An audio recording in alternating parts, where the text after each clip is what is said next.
చందమామ పుట్టినరోజు, మేనమామ పుట్టినరోజు, ఆకాశం పుట్టినరోజు, అనంతం పుట్టినరోజు. ఎలా అంటే భాషను నేర్పించి, భావాన్ని పలికించి, సమాజాన్ని చూపించి, ప్రపంచాన్ని పరిచయం చేసి, చందమామని చూపించి గోరుముద్దలు తినిపించి, మేనమామని చూపించి మమకారాన్ని కురిపించి, ఆకాశమంత విశాలంగా, అగాధమంత లోతుగా, అమృతం లాంటి తన అనురాగాన్ని పంచి, అనంతమంత ఎదిగిన అమ్మ పుట్టినరోజు ఈరోజు. హ్యాపీ బర్త్డే మా అని మాతృదినోత్సవ సందర్భంగా మదర్స్ డే కోసం రాశాను. ఇది 48వ పేజీలో. గురువుగారికి ఎంత నచ్చిందంటే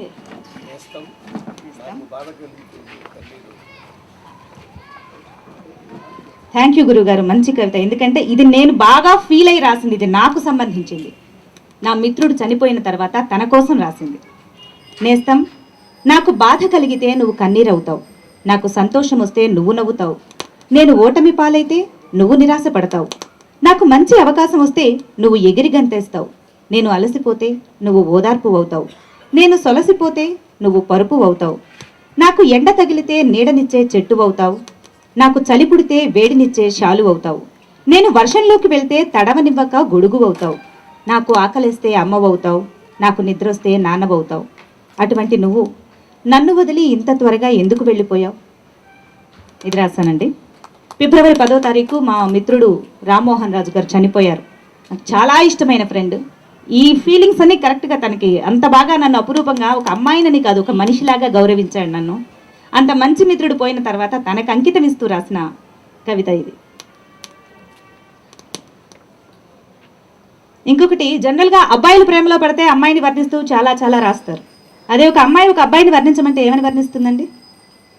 ప్రియతమా, నీపై నా ప్రేమను తెలిపేందుకు రవివర్మలా నీ బొమ్మ గీయలేను, రవీంద్రునిలా నీ గురించి కావ్యరచన చేయలేను, కృష్ణశాస్త్రిలా నీపై భావగీతం రాయలేను, ఖయామ్లా నీ గురించి గజల్ పాడలేను, కేవలం నాకు నేను నాలా చెప్పుకోవడం తప్ప.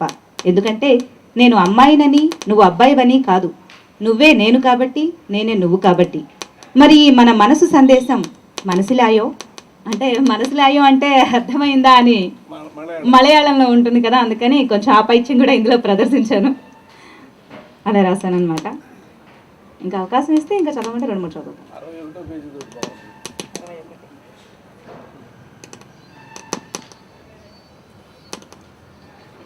నా మది మందారమా, కన్నువు నువ్వే, కలవు నువ్వే, ఆశవు నువ్వే, ఆలోచనవు నువ్వే, మమతవు నువ్వే, కలతవు నువ్వే, తలపువు నువ్వే, వలపువు నువ్వే, ఆనందం నువ్వే, విషాదం నువ్వే, కష్టం నువ్వే, ఇష్టం నువ్వే, సరసం నువ్వే, విరహం నువ్వే, కోపం నువ్వే, తాపం నువ్వే, కన్నీరువు నువ్వే, పన్నీరువు నువ్వే, బాధవు నువ్వే, ఆరాధనవు నువ్వే, విరిపాసం నువ్వే, దరహాసం నువ్వే, ప్రణయం నువ్వే, ప్రళయం నువ్వే, ప్రపంచం నువ్వే, నా ప్రాణం నువ్వే. ఎవ్రీథింగ్ అంటే ప్రతిదానికి కన్నుంటేనే కళ ఉంటుంది, ఏదో ఒక ఆశ అనేది ఉంటేనే ఆలోచన వస్తుంది. ఇలా ప్రతిదానికి రిలేటెడ్గానే నేను రాసుకుంటూ వచ్చాను. నేను ఆదిప్రాసలు, అంత్యప్రాసలు, గురువులు, లఘువులు, సంధులు, సమాసాలు ఏమీ పెట్టకపోయినా ఒకదానికి లింక్ చేసుకుంటూ రాసుకుంటూ వెళ్తే బాగుంటుంది అనే ఉద్దేశంతోనే రాశాను. So thank you so much అండి. ఇలాంటివి చాలా ఉన్నాయి. ఇంకా ఇందులో రొమాంటిక్ కవితలు ఎక్కువ ఉన్నాయని చెప్పేసి కూడా గురువు గారు ఇందాక అన్నాక నాకు అనిపించింది. అందులో ఏదైనా ఒకటి చదవమంటే చదువుతాను. విరహగీతం అంటే బుక్లో కొంచెం కొంటగా అని రాశాను. నా ప్రణయ రాగమా, భాషకు అందని అందమైన భావన, మాటలకందని మధురమైన మత్తు, చూపులకందని చిలిపితనం, కౌగిలికందని కొంటెతనం, చేతలకందని శృంగారం, వెన్నెల చూడని వయ్యారం, అంచులు దాటని ఆనందం, అంబరమంటే అమరసుఖం, అన్నీ కలగలిపి కావాలంటే కళ్ళు మూసుకో, కావలసినవన్నీ కల్లోనే సుమా.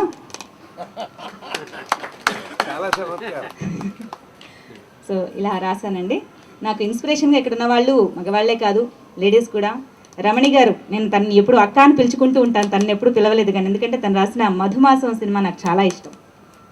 ఆ సినిమాలో క్యారెక్టరైజేషన్స్, ఒక్కొక్క క్యారెక్టరైజేషన్ తను మలిచిన తీరు నాకు బాగా ఇష్టం. అలాగే అనురాధ గారు, ఆవిడ రాసిన డైలాగ్స్ నాకు బాగా ఇష్టం. మరో చరిత్రలో ఈ మధ్య ఒక డైలాగ్ రాశారు. ఏంటంటే, ఒక ఇంట్లో ఉన్న వాళ్ళు విడాకులు తీసుకోవాలనుకుంటే నేను ముందు మీకే విడాకులు ఇస్తాను డాడీ అంటాడు హీరో. నాకు అట్లా కొన్ని డైలాగులు చాలా బాగా నచ్చుతాయి. అలా ఇన్స్పిరేషన్గా ఉన్న వాళ్ళు చాలామంది ఉన్నారు. వీళ్ళందరినీ ఇన్స్పిరేషన్గా తీసుకుని ముందు ఇంకేదైనా రాస్తాను. ఇది మాత్రం ఎవరిని ఇన్స్పిరేషన్గా తీసుకొని రాసింది కాదు. కానీ ఇంత చిన్న విషయానికి కూడా ఇంత మంచి అభినందన, ఇంతమంది ఆశీస్సులు నాకు లభించడం నిజంగా నాది ఈ జన్మే కాదు, ఎన్ని జన్మలు అదృష్టం చేసుకున్నానో అనిపిస్తోంది. థ్యాంక్ యూ సో మచ్ అండి. మీ అందరి సమక్షంలో ఈరోజు ఇలా ఇంత మంచి ప్రేమ పండుగను జరుపుకోవడం నా అభిసారికి అదృష్టంగా, నా అదృష్టంగా భావిస్తూ థ్యాంక్ యూ సో మచ్. గచ్చామి అని ఈ అమ్మాయిల ఈ ప్రేమ మీదే రాశానండి. అమ్మాయిలారా, మీరు ప్రేమించుకుంటున్నారు ఓకే, కానీ ప్రేమించి అమ్మని నాన్నని పోలీస్ స్టేషన్ ఎందుకు పిలిపిస్తున్నారు, వాళ్ళ జీవితాలతో ఎందుకు ఆడుకుంటున్నారు? సంఘం శరణం గచ్చామి అంటే మీకు తెలిసింది సంఘం శరణం పొందాలని, ధర్మం శరణం గచ్చామి అంటే మీకు తెలిసింది ధర్మాన్ని శరణ పొందాలని. కానీ బుద్ధం శరణం గచ్చామంటే బుద్ధుడిని అనుకుంటున్నారు. బుద్ధం అంటే బుద్ధుడు కాదమ్మా, బుద్ధి. ఆ బుద్ధిని కోల్పోతున్నారు అని ఒక మెసేజ్ ఇచ్చే తండ్రి కూతుళ్ళ డ్రామా అది. అది నువ్వు కావాలంటే మన ఎంఎస్ చౌదరికి ఇచ్చేసి ఉన్నాను, నువ్వు కూడా వేసుకుంటానంటే నాకు అభ్యంతరం లేదు, నేను ఇస్తాను. ఓకే, అప్పుడెప్పుడు రైట్. అయితే అంటే అలాంటి ఆలోచన నీకుంటే నెక్స్ట్ ఇయర్ నేను రాసిమ్మంటే ఒకటి రాసిస్తాను, నాకు అభ్యంతరం లేదు. ఎందుకంటే లాస్ట్ సమూహం 10 రాశాను, 7 రాశాను. ప్రతి సంవత్సరం తప్పకుండా ఒక నాటకం కానీ రాయాలని నిర్ణయం తీసుకున్నాను నేను. ఈ ప్రజావేదిక నాకు ఆ ఇన్స్పిరేషన్ ఇస్తాను ప్రజల తరపు.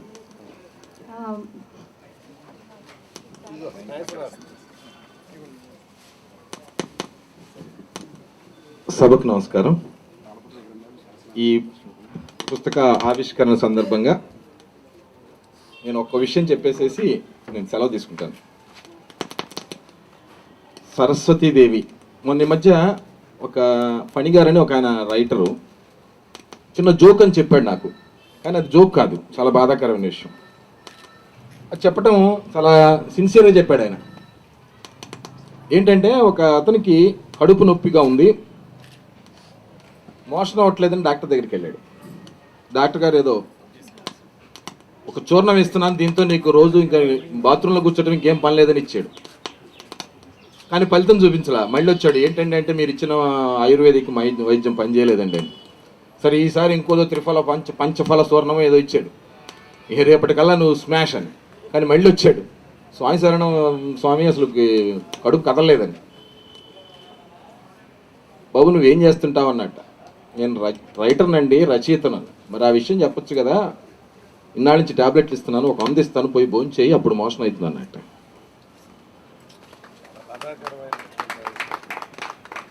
రచయిత అన్నం తింటే కదా కడుపు ఉన్నదరిగేది. రచయిత ఇప్పుడు 24 క్రాఫ్ట్లో 26వ క్రాఫ్ట్కి వెళ్ళిపోయాడు. పెద్ద పెద్ద రచయితలు గోపాలకృష్ణ గారు లాంటి వాళ్ళని ఆడియో ఫంక్షన్స్కి, సినిమా ఫంక్షన్స్కి, ఓపెనింగ్ ఫంక్షన్స్ అప్పుడు మాట్లాడిస్తారు. కానీ సినిమా రచయితల్ని సినిమా 24 క్రాఫ్ట్లో ఒకటిగా కూర్చోబెట్టి మాట్లాడండి సార్, కథ గురించో, దీనిలో డైలాగ్ గురించో, కంటెంట్ గురించో అనే రోజులు దాటిపోయినాయి. 26వ క్రాఫ్ట్లోనో 25వ క్రాఫ్ట్లోనో రచయిత ఉన్నాడు. ఆ స్థితి నుంచి ముందుకు రావడం కోసమే బలవంతానా నేను డైరెక్టర్ అయ్యా. మన కడుపులో విషయం బయటికి చెప్పాలంటే డైరెక్టర్ అయితే కానీ చెప్పలేని పరిస్థితి వస్తుంది, అందుకని డైరెక్టర్ అయ్యాను. సరే, దాని గురించి వదిలేయండి. ఇందాక చెప్పిన ఆయుర్వేదిక వ్యవహారం గురించి ఈ పుస్తకం వచ్చింది. ఈ పుస్తకానికి ఆ అమ్మాయికి ఎంతో కొంత సమయం, మేధస్సు, లక్ష్మీదేవి ఖర్చు అయ్యింటుంది. నా వంతుగా ఒక్క పుస్తకాన్ని 100 రూపాయలకు కొనుక్కుంటున్నాను, నాకు అవకాశం కల్పించవలసిందిగా కోరుతున్నాను. థ్యాంక్ యూ అన్న. ప్రైజ్ 100. సరే, డబుల్ ఆఫ్ ది అమౌంట్ 200 పెట్టి తీసుకుంటున్నాను. Thank you.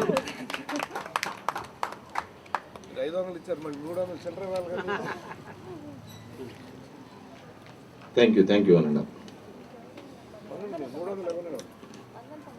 అలంకరించిన డాక్టర్ పుత్తూరు గోపాలకృష్ణ గారికి, సాగర్ గారికి, రామదేవ్ శాస్త్రి గారికి, అందశ్రీ గారికి, జయశ్రీ గారికి, శ్రేజీ గారికి, అభిసారిక అని ఈ సంపుటికి పేరు పెట్టారు. కాబట్టి అసలు అభిసారిక అలా ఎలాగ స్టార్ట్ అవుతుంది అనే దాని మీద ఒక పోయం రాశాను నేను. నా పేరు కొండూరు కాశీ విశ్వేశ్వరరావు. మన గురువుగారు స్కూల్లో ట్రైనింగ్ తీసుకుంటున్నాను, అలాగే అసోసియేట్ మెంబర్గా ఉన్నాను ఈ రైటర్స్ అసోసియేషన్. మనో ఉల్లాసభరితమైన సమయాన ఓ ప్రియలాలన, ప్రియాలాపన, ఆమె చిరుమందహాసంతో నే మైమరిచి తన్మత్యంలో ఈ లోకమంతా ప్రేమమయమైపోయింది. వాత్సల్యంతోనే మొదలైంది నా పరిచయం. ప్రియమైన ఆ వాలుచూపులు నా మనసును దోచుకున్నాయి. ఆకలిని మరచి అంతా ప్రేమేనని కనుగొన్నాను. అమృతమైనది ప్రేమ ఒకటేనని ఆస్వాదిస్తూ ప్రియమైన పిలుపుకై ఎదురు చూస్తున్న నమ్మకాన్ని పెంచుకున్న ప్రియ మృదు భాష్యములు వినసొంపుగా పరిమళిస్తున్నాయి. నా అభిమాన స్నేహకుమారి, అనురాగ ఆత్మీయతల సుకుమారి, నా ప్రియ అభిసారికయ్యై నన్ను ప్రేమ మందిరానికి ఆహ్వానిస్తుందని ఎదురు చూస్తున్నాను. ధన్యవాదాలు. థ్యాంక్స్ అండి. ముందు గొడపాటి నాగేశ్వరరావు గారికి థ్యాంక్స్ చెప్పాలి. ఈ విషయంలో మీ అందరికి ఒక చిన్న విషయం చెప్పడం మర్చిపోయాను. నేను బుక్ ప్రింట్ చేస్తున్నానండి అని తెలిసిన తర్వాత ఒక మిత్రుడు నా దగ్గరికి వచ్చి నా యాడ్ ఒకటి వేసుకోండి మీ పుస్తకంలో అని అడిగారు. అలాగేనండి వేస్తాను అని చెప్పాను. ఆయన లాస్ట్ లో పేజ్ లో ఒక యాడ్ కూడా ఇచ్చారండి. అంటే నేను ఫ్రీ ఆఫ్ కాస్ట్ వేస్తున్నాను. దానిలో ఆయన ఏమన్నారంటే మీ పుస్తకం సక్సెస్ అవ్వాలండి, ఎంత పెడుతున్నారు ప్రైస్ అంటే 100 రూపాయలు పెడుతున్నానండి అన్నాను. మీ బుక్ ఎలా ఉంటుందో నాకు తెలియదండి, మీ బుక్ సక్సెస్ అవ్వాలి, ఇదిగో ఇప్పుడే 100 రూపాయలు ఇస్తున్నానని ఆయన నాకు వారం రోజుల క్రితమే 100 రూపాయలు అడ్వాన్స్ బుకింగ్ ఇచ్చి బుక్ తీసుకున్నారు. ఆయన ఈ రోజు రాలేదు, 4 రోజుల తర్వాత వస్తానని ఫోన్ చేసి నా కాపీ మాత్రం నాకు తీసి పెట్టండి మేడం అని చెప్పారు. సో ఆయనకు కూడా ధన్యవాదాలు తెలియజేసుకుంటూ, మరి ఇప్పుడు వచ్చి ఇంకొక ఆయన ఎవరో వారి పేరు నాకు తెలియదు, వారికి కూడా ప్రభు గారు, జర్నలిస్ట్ ప్రభు గారికి కూడా నా హృదయపూర్వకమైన ధన్యవాదాలు తెలియజేస్తున్నానండి. చేస్తారు. ఇంతసేపు ఓపికతో ఉండి ఇంత ఆనందంగా మాకు మీ సమయాన్ని వెచ్చించినందుకు మీ అందరికీ నా కృతజ్ఞతలు. ఇక ముందు జరిగే వాటికి కూడా మీ అందరూ ఇలాగే హాజరవ్వాలని నేను కోరుకుంటున్నాను.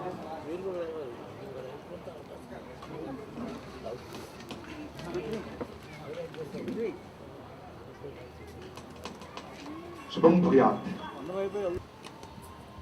అభిసారిక అనే గ్రంథ ఆవిష్కరణలో నా యొక్క చిన్న ఈ తాళపత్ర గ్రంథాల నుంచి పరిష్కరించినటువంటి చిన్న గ్రంథాలు ఇవ్వడం నా భాగ్యంగా కోరుకుంటున్నాను.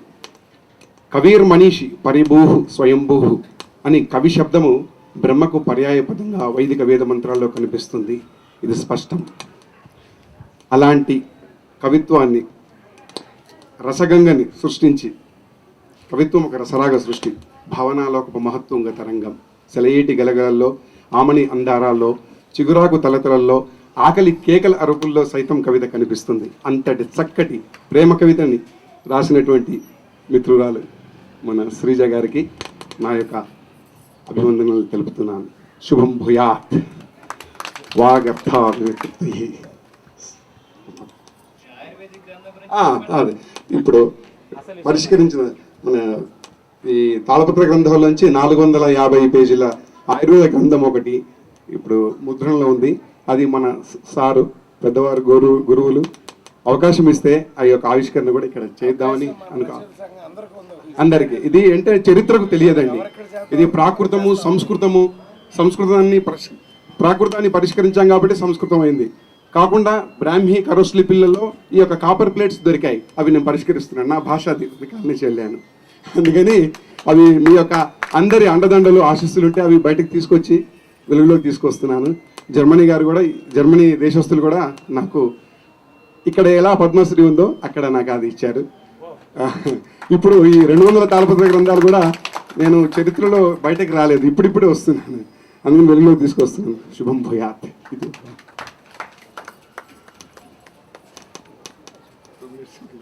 చాలా దూరం నుంచి మీరు కూర్చోండి.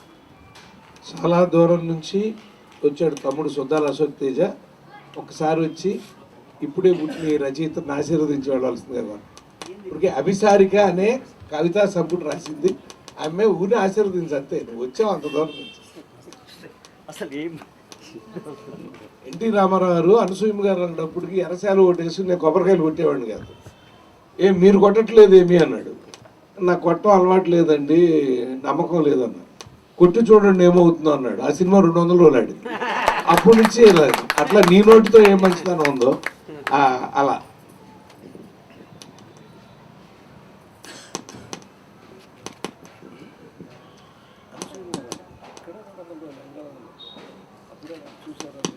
వేదికపై ఉన్న పెద్దలందరికీ నమస్కారం. నాకు ఈ సభకు సంబంధించిన ఇన్ఫర్మేషన్ లేకుండే. ఇప్పుడు అన్నయ్య గోపాలకృష్ణ అన్నయ్య చెప్పగానే నేను బయలుదేరి వచ్చాను. అప్పుడు నేను నిజంగానే భువనగిరిలో ఉన్నాను. అవునండి.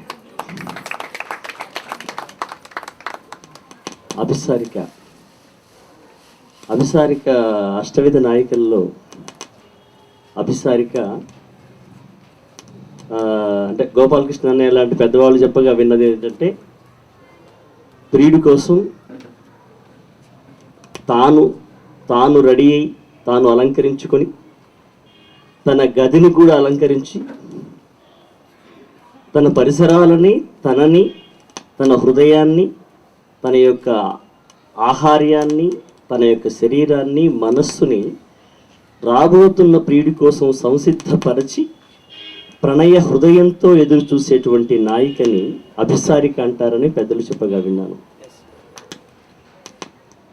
ఇంతమంది మహానుభావుల ముందు అభిసారికను సిద్ధం చేసి ఎదురు చూసేది, ఏ కవయిత్రైనా ఎదురు చూసేది రసజ్ఞులైనటువంటి పాఠకుని కోసం ఎదురు చూస్తుంది.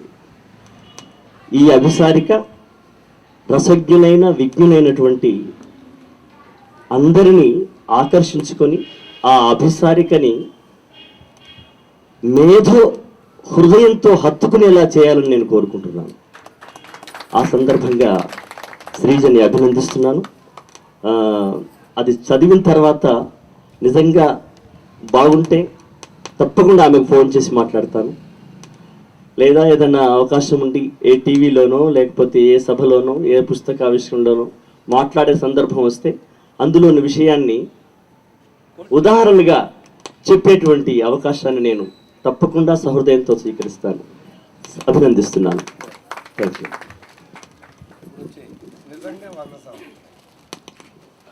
ఇప్పుడు వందన సమర్పణ.